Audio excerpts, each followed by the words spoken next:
Bismillahir Rahmanir Rahim. Viewers, this is the 12th episode of the 18th topic.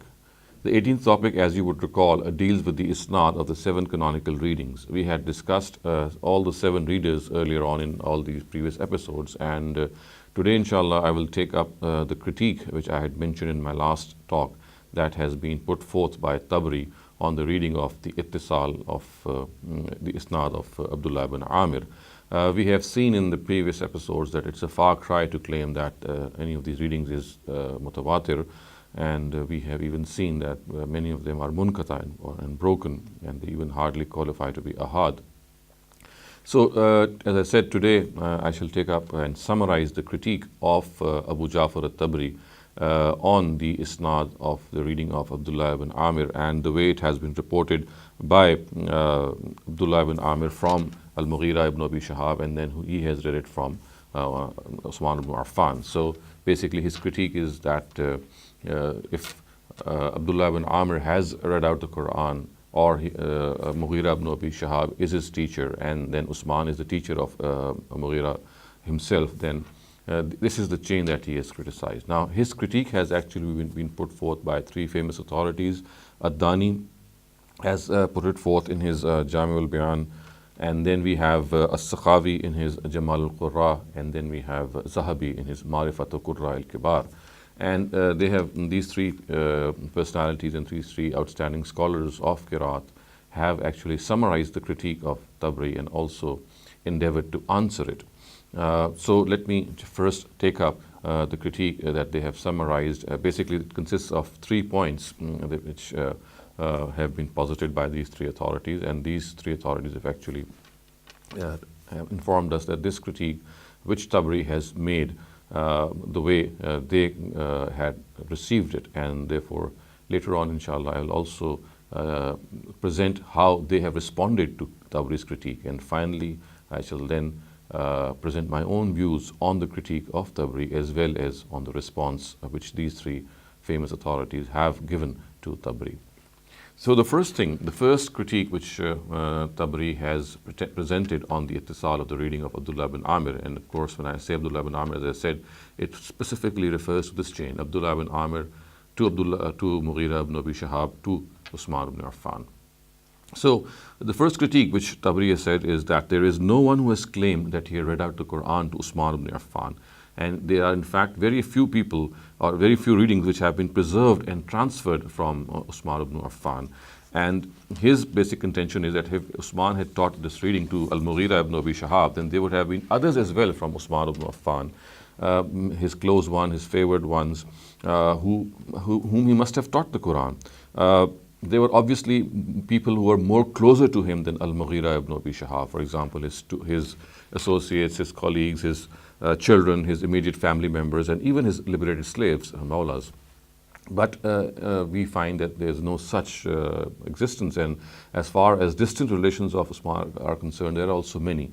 But it seems that there is no one who has transmitted any recital in this regard, and he says that how can it be believed that if people who are so close to him, his companions and his own students and his own colleagues and his own family members, when they have not transmitted any reading from him, and when they have not been taught by him, then how can it be supposed that Al-Mughira, who was not as close to Usman as some of his family members, then why would have he taught them?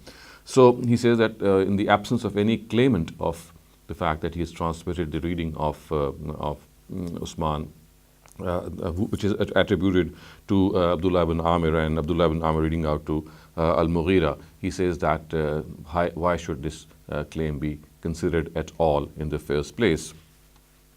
Now, the second point which Tabari has raised in this regard is that Iraq ibn Khalid, who has narrated a report that Abdullah ibn Amir read out the Quran to Al-Mughira ibn Abi Shahab, and who himself then acquired from Usman, is an unknown person. So Iraq ibn Abi Khalid, who is the source of this report, that actually Abdullah ibn Amir acquired his reading from Al-Mughira ibn Abi Shahab, and he acquired his reading from Usman. So Iraq ibn Khalid, who reports this fact, is an unknown person. He in fact calls him Majhul.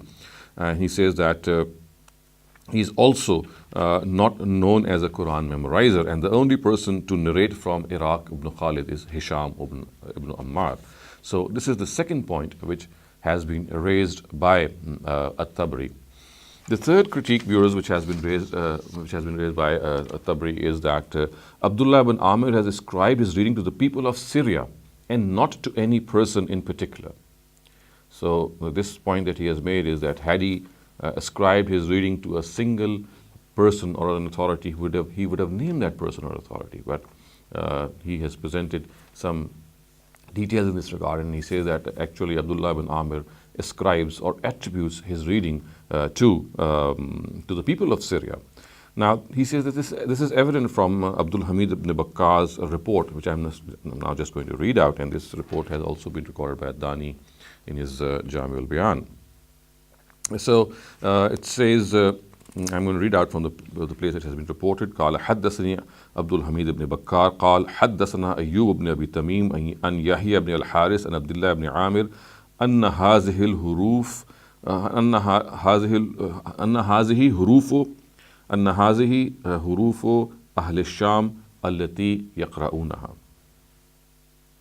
So Abdul Hamid ibn Bakkar said, Ayyub ibn Tamim narrated to us from Yahya ibn al-Haris, who reports from Abdullah ibn Amir, that these huruf are of the people of Syria, which they read. So, hazihi hurufu ahl sham allati yaqra'unaha. So, these are the huruf, or these are the recitals of the people of Syria, which they read. So, in other words, what he has meant is that Abdullah ibn Amr actually met many companions, and had he acquired his reading from Usman through Mughira ibn Abi Shahab, then he would definitely have named these people. He would have named Al-Mughira ibn Abi Shahab as his teacher, and the fact that his teacher had acquired his reading from Usman radiyallahu anhu as well. So in the absence of this inscription, it is Tabari is skeptical of the fact that this could have happened, and that Abdullah ibn Amir actually had acquired the reading of Usman through Mughira ibn Abi Shahab. In this regard, Dani has also recorded a similar narrative, which tells us that actually this reading has been acquired from the people of Syria. I'm going to read it again from the place where it has been reported. It says, حدثنا سويد بن عبد العزيز وأيوب بن تميم عن يحيى بن حارث الزماري أنه حدثهما. And this actually report has been the way from where I have been reading is from Hisham ibn Ammar. So actually it would be حدثنا هشام بن عمار قال حدثنا سويد بن عبد العزيز وأيوب بن تميم القاري أن يحيى بن الحارث الزماري أنه حدثهما أن عبد الله بن عامر اليحسبي أنه كان يقرأ هذه الحروف ويقول هي قراءة أهل الشام. So Hisham ibn Ammar said, Suwaid ibn Abdul Aziz and Ayyub ibn Tamim reported to us from Yahya ibn al-Haris al-Zumari that he told both of them that Abdullah ibn Amir told him that he read these huruf and would say, this is the reading of the people of Syria. So this is what actually the point of critique is in this, and the third point of critique is that basically At-Tabari says that his ascription of the reading that he has presented is not to any particular authority. It is actually to the people of Syria, and hence this is a 3-point summary, viewers, of the critique which Tabari has presented. So just in a nutshell, the first point of his critique is that no one claims that he has reported the reading of Usman, and the fact that people have transmitted Usman's recitals are very few, and in fact there is no one who can be singled out. And had Usman taught Al-Mughira ibn Abi Shahab, who then later taught Abdullah ibn Amir, then the fact is that he would have taught many other people who were closer to him as from Al-Mughira ibn Abi Shahab. So this, he says, is a clear proof of the fact that Al-Mughira ibn Abi Shahab was never taught by Usman. The second point of critique is the personality of Iraq ibn Khalid, and he says that he is an unknown person. And the third point of his critique is that Abdullah ibn Amr himself has ascribed his reading to actually the people of Syria. He has, had there been a person to whom he had ascribed his reading, whom his reading would have actually been ascribed to, he would have definitely mentioned him, especially if it had been Usman, because he was a person who was a famous personality and authority. So had he acquired his reading from Usman through Al-Mughira, then he would have mentioned these personalities. On the contrary, we find reports saying that he said that his reading is the reading of the people of Syria. So viewers, this in a nutshell is the critique of Abu Ja'far al-Tabri. And as I said, it has been presented by these three authorities, As-Sakhawi, Ad-Dani, and Az-Zahabi, the three of them. So now let me also present a summary of the response given to this critique by these three authorities. So these three authorities have summarized the reading, the critique of At-Tabri, and they have also given their response. Now, according to Ad-Dani, he says that it is not correct that no one has claimed that Usman taught him the Quran. So remember, the first critique was that there is no claimant in history who has been recorded that he has been taught the Quran by Usman. He says that Abu Abdul Rahman al-Sulami read it out to him and also specified that Usman taught him the Quran. Similarly, Abu al-Aswad al-Duwali and Zir ibn Hubaysh also read out the Quran to Usman. So actually, Ad-Dani is challenging this basic claim of Abu Ja'far ibn Jarir al-Tabari, that no one has claimed that he was the student of Usman, or Usman read it out to him. He is in fact presenting people like Abu Abdul Rahman al-Sulami, and similarly Abu al-Aswad al-Duwali and Zir ibn Hubaysh, who also, according to him, read out the Quran to Usman. Now, Az-Zahabi, in his Ma'rifat al-Qurra al-Kibar, is of the opinion that it is quite possible that Al-Mughira could have insisted upon Usman to teach him and was able to convince Usman, and he would have listened to Al-Mughira's reading. It is also possible that Al-Mughira could have listened to Usman when he was finishing his tahajjud recital of the Quran, and it is furthermore also possible that Al-Mughira read out his reading to Usman in a very short time. So he is presenting various options or various possibilities of how this could have happened. Now, in this regard, Ad-Dani has recorded the following narratives as well. Now, as I said, that he has said that people like Abu Abdul Rahman al-Sulami, Zir ibn Hubaysh, Abu al-Aswad al-Duwali, he has claimed that these are the people who have read out the Quran to Usman. So it's not just merely a claim that he has made, he has also presented concrete evidence in this regard, and these are actually in the form of, this evidence is in the form of narratives that he has presented. And I'm now going to read out those narratives very briefly before you, and then later on, as we will progress, we shall see how they stand to the test of criticism. So the first person that he is reporting in this regard is Abu Abdul Rahman al-Sulami. And the narrative that he has himself recorded, obviously Dani in his Jami al-Bayan, the narrative is being displayed before you. I'm going to read out from the place from it has been reported. So, قال حدثنا هارون بن حاتم قال حدثنا حسين عن محمد بن أبان عن علقمة بن مرصد عن أبي عبد الرحمن أنه علمه القرآن عثمان بن عفان رضي الله عنه. So Harun ibn Hatim said, Hussein reported to us from Muhammad ibn Aban, who reported from Al-Qama ibn Marsad, who reported from Abu Abdul Rahman al-Sulami, that Usman taught him the Quran, that Usman taught Abu Abdul Rahman al-Sulami the Quran. This is the first of the narrative viewers that he has cited. Let me now cite the next narrative, and again this narrative also tells us that Usman taught the Quran to Abu Abdul Rahman al-Sulami, and this also has been recorded by Ad-Dani in his Jami al-Bayan. So the words are حدثني إبراهيم بن أحمد بن عمر البقي عن أبيه قال حدثنا الحسن بن علي الجعفي عن محمد بن أبان عن علقمة بن مرصد أن أبا عبد الرحمن تعلم القرآن من عثمان. So Ahmed ibn Umar al-Waqi said, Al-Hasan ibn Ali al-Ju'fi narrated to us from Muhammad ibn Aban, who reported from Al-Qama ibn Marsad, that Abu Abdul Rahman al-Sulami learned the Quran from Usman. Though this is the second evidence which has been presented by Ad-Dani vis-a-vis the fact that actually it is a wrong claim that no one has said that he was taught the Quran by Usman ibn Affan. So this is one of his evidences that he has presented, and we are continuing with this this evidence which has been presented by Ad-Dani. And I am now going to present a third report in this regard again with respect to Abu Abdurrahman ibn Sulmi being the student of Usman vis-a-vis the Quran.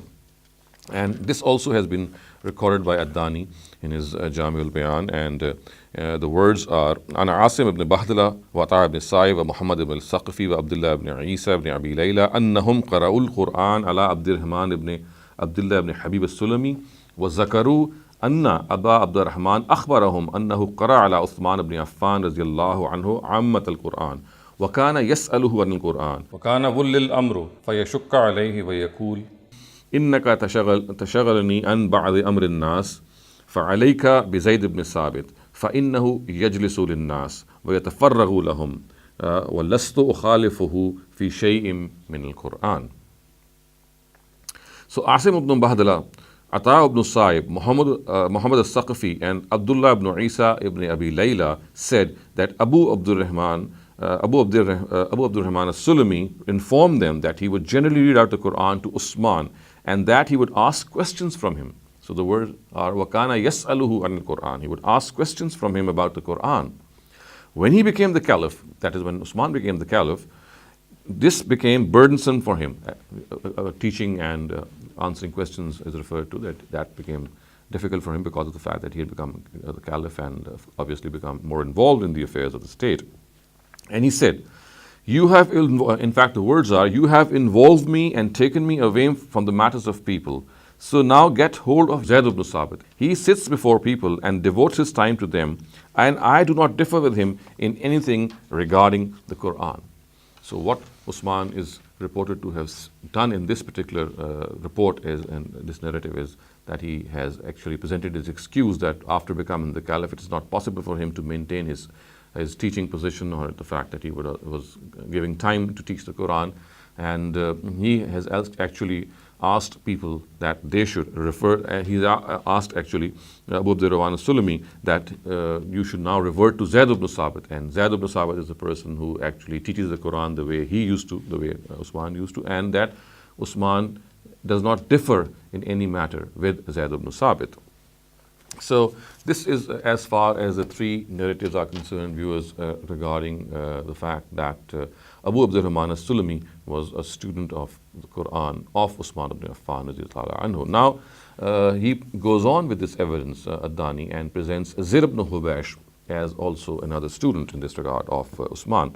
So this narrative, viewers, has been recorded by Abu Bakr ibn Mujahid in his Kitab al-Sab'a, and I'm going to read it from the place where it has been reported. So it says, قال حدثني الحسن بن محمد بن سعيد بن محمد بن عمارة بن عقبة قال قرأت على سليم بن عيسى الحنفي وقرأ سليم على حمزة الزيات قال وقرأ حمزة أيضا على سليمان بن مهران العامش وقرأ سليمان على يحيى بن وساب وقرأ يحيى على أصحاب عبد الله وقرأ يحيى أيضا على زر بن حبيش وزر قرأ على علي وعثمان وعبد الله رضي الله تعالى عنه.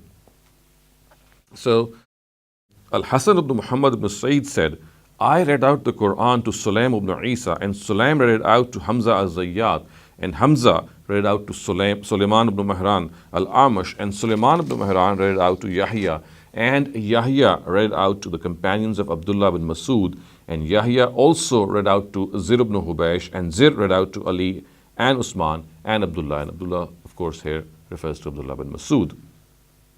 So this is the narrative that Dani presents in support of the fact that another person who is a student of the Quran from Usman ibn Affan is Zir ibn Hubaysh. The third person that he has presented as evidence in this regard is Abu al-Aswad ad-Duwali. And this narrative, viewers, has also been recorded by Abu Bakr ibn Mujahid in his Kitab al-Sab'a.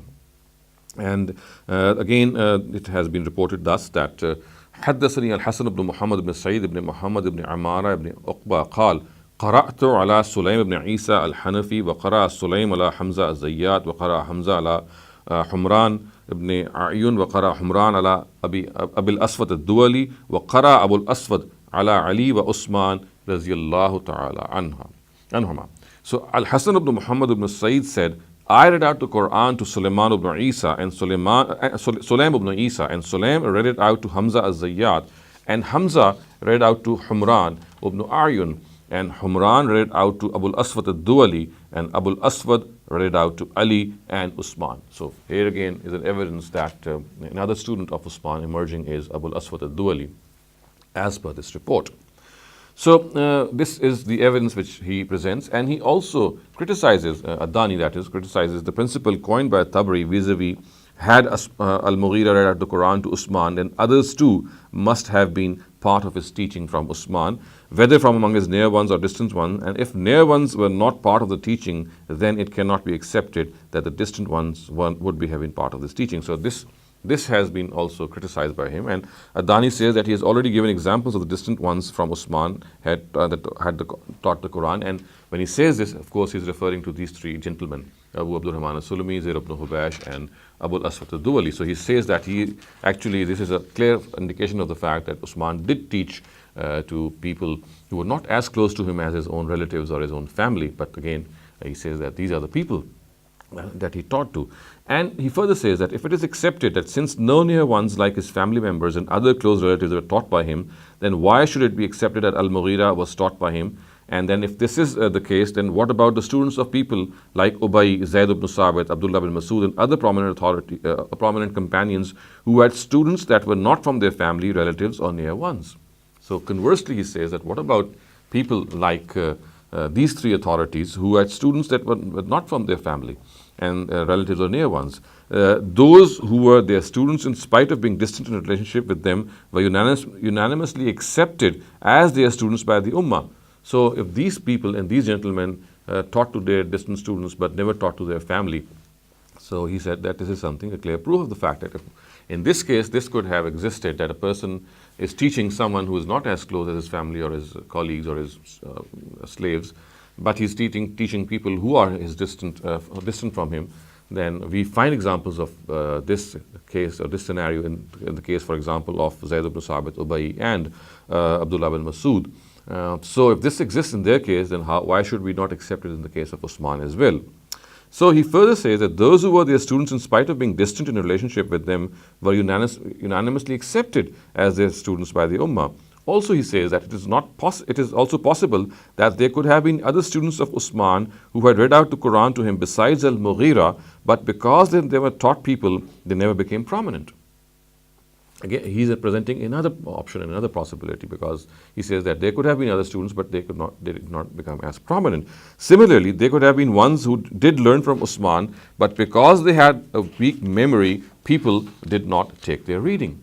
So he is again presenting various options, and he's saying that this is a very frail principle which has been coined by Tabri, that if near people have not, or near or very close relatives are not the ones who are reporting something as from their teacher, then why should it be that distant people are also not present? So he says that in this particular case, as in the case of, for example, Abdullah ibn Ka'b and some of the others, we find that there are actually no family members or close ones reporting narratives. In fact, we find distant people who have become students of these personalities. Now, Az-Zahabi, in his Marifat al-Qurra al-Kibar, says that it is possible that a whole group could have read out the Quran to Usman, but they did not ascribe their reading to him, and also did not become famous. That is the reason. It is also possible that they could have heard a few readings from him when Usman used to recite the Quran in one night, as is claimed by some authorities. So this is a summary of the critique of a response, I would say, on the critique of Tabri on the first point. The first point of Tabri has been responded to in the way I have just summarized by these three authorities. And I'm going to continue with the second point. And as I said earlier on, my own take on Tabri's critique and the response of these three authorities on Tabri's critique will be presented later on. But as for now, I'm presenting the response of these authorities on the critique of Tabri. So we have just covered the first point of his critique, the response which these gentlemen have given on the first point of critique of Tabri. Now, let us take the second point which has been responded to by these three authorities vis-a-vis Tabri's critique. So Adani says that Tabri's critique that Iraq is majhul because only Hisham ibn Ammar narrates from him is not correct. So he's challenged this basic contention which has been made by Abu Ja'far, that Abu Ja'far al-Tabri, that Iraq ibn Abi Khalid is majhul because only Hisham ibn Ammar narrates from him. He says that it is not correct because Abdullah ibn Zakwan also narrates from Iraq. So it's not just Hisham ibn Ammar. He says that another gentleman who narrates from Iraq, Ibn Khalid, is Abdullah ibn Zakwan. And for this, he has actually cited the narrative that is now being displayed before you. عن ابن عباس قال لما عزي النبي صلى الله عليه وسلم بابنته رقية امرأة عثمان قال دفن البنات من المكرمات. So Ibn Abbas said, when the Prophet Muhammad was condoled on the death of his daughter Ruqayya, who was Usman's wife, he said, burial of daughters is a good deed. And this, viewers, has been recorded by Dani in his Jami al-Bayan, fil Qiraat al-Sab'a al-Mashura. Now, let me just present a small input vis-a-vis this narrative. This narrative, viewers, as you would recall earlier on, has been presented by Ad-Dani, signifying the fact that it's not just Hisham ibn Ammar who reports from Iraq. Abdullah ibn Zakwan also reports from Iraq, and this is the narrative that he has presented in support. Now, it may be noted that this narrative is concocted. This has been specified by authority. It has been recorded in the Al-Mawzu'at of Ibn al-Jawzi and Al-Ali al-Masnu'a of As-Suyuti. Both Usman ibn Ata and his father, Ata ibn Abi Muslim, are extremely unreliable who figure in this chain of narration. Now, the problem, one point of retention is that since this chain of narration from Ad-Dani till Iraq is flawless, the conclusion can be drawn from this narrative by Ad-Dani that Abdullah ibn Zakwan also narrates from Iraq ibn Khalid. It cannot be negated. So, since the narrative is flawless from Ad-Dani to Iraq, and we know that from Dani to Iraq, we already see that Abdullah ibn Zakwan figures in that particular chain. So therefore, it is not wrong or we would say that we will not criticize in this regard the fact that this is not true, because the concoction is from later on, from the later part of this Isnad. As far as the Isnad is concerned, from Ad-Dani to Iraq, this is flawless.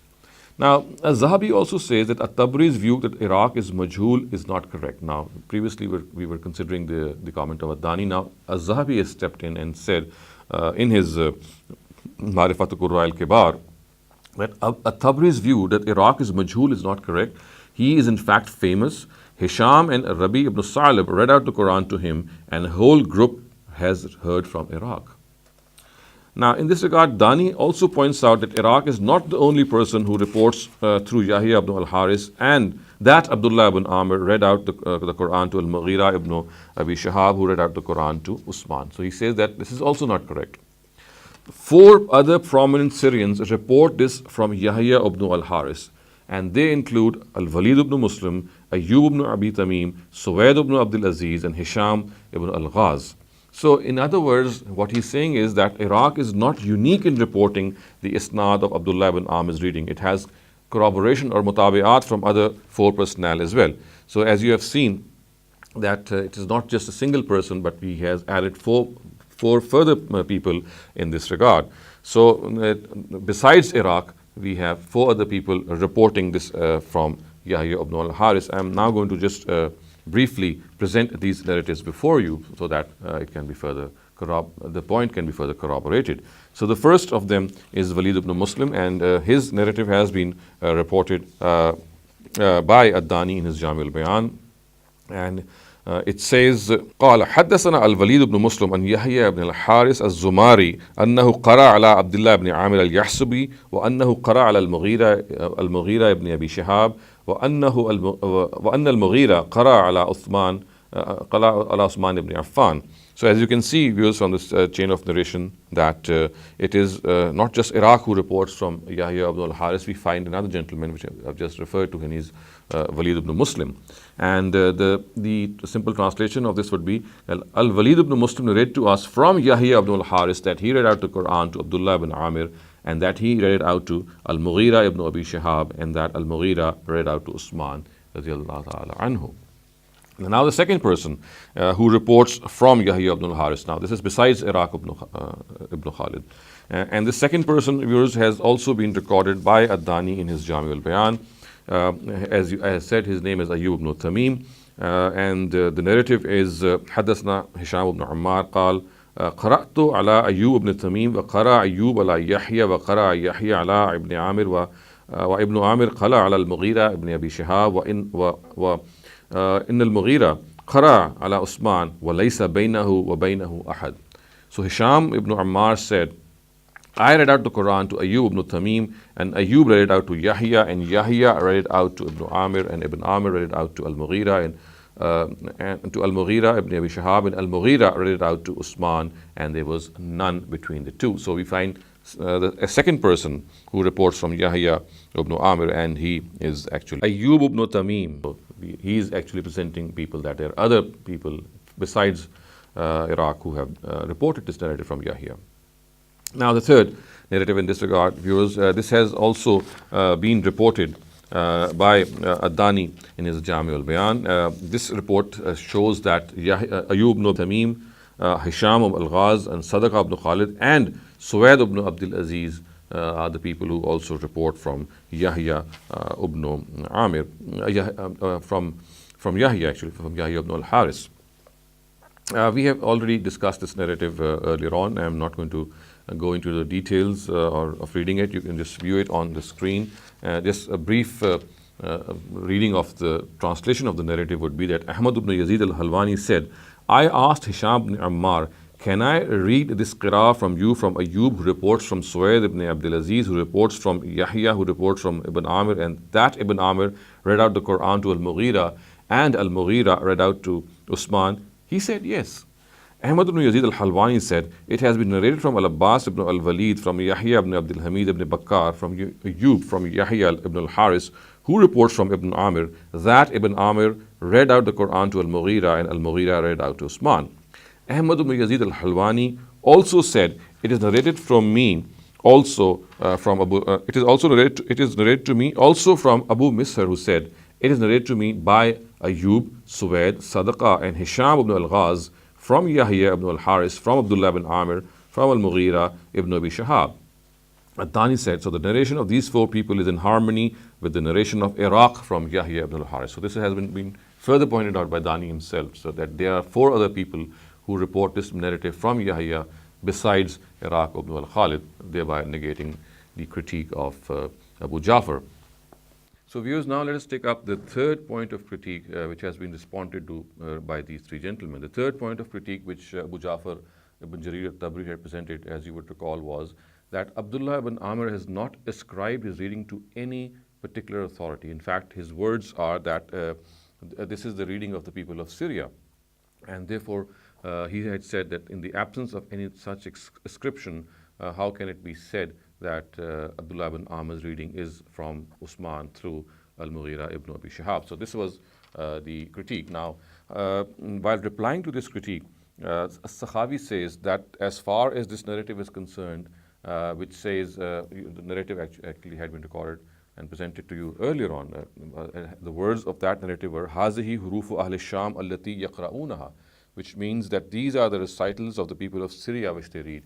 So As-Sakhawi says that this narrative is not against, it does not go against the fact that Abdullah ibn Amir had a chain of narration going on right up to Usman. This narrative only tells us that the people were gathered on the reading of Syria. So how can this narrative, according to him, can be used to negate the fact that the reading of Abdullah ibn Amir does not have a sound chain of narration that goes up to Usman ibn Affan? So he outrightly rejects the fact that this narrative is he says that is not sufficient proof. A similar path has been adopted by Az-Zahabi also. Now he says that these words of Abdullah ibn Amir, of course the words are Hazihi huruf ahli sham allati yaqra'unha, which means these are the recitals of the people of Syria which they read. He says that these words are not against what Iraq ibn Khalid's narrative has specified. And if you remember, Iraq's statement was that Al-Mughira ibn Abi Shahab is the teacher of Abdullah ibn Amir. He says that how can this narrative negate Iraq's statement? Because this narrative only tells us that the people of Syria have gathered on the reading or they are guided on a reading. And he says that as far as their own reading is concerned, they could not have been gathered on the particular reading that they were reading unless a person of the stature of Usman radiallahu anhu had taught them. Because all of Syria being united on one reading could have only been possible if Usman had taught them, because of the fact that they loved and respected him a lot. So this is how Al-Zahabi has rebutted very similarly to the rebuttal of As-Sakhawi earlier, the critique of Abu Ja'far al-Tabri is concerned. Whether we agree with this critique or not is another issue, and inshallah I will take up my own response to this response given by these three authorities to Abu Ja'far's critique in the next episode. And after that we will look up and take up some of the other issues related to the canonical readings before we close this topic. So until then, أقول قولي هذا واستغفر الله لي ولكم ولسائر المسلمين والمسلمات.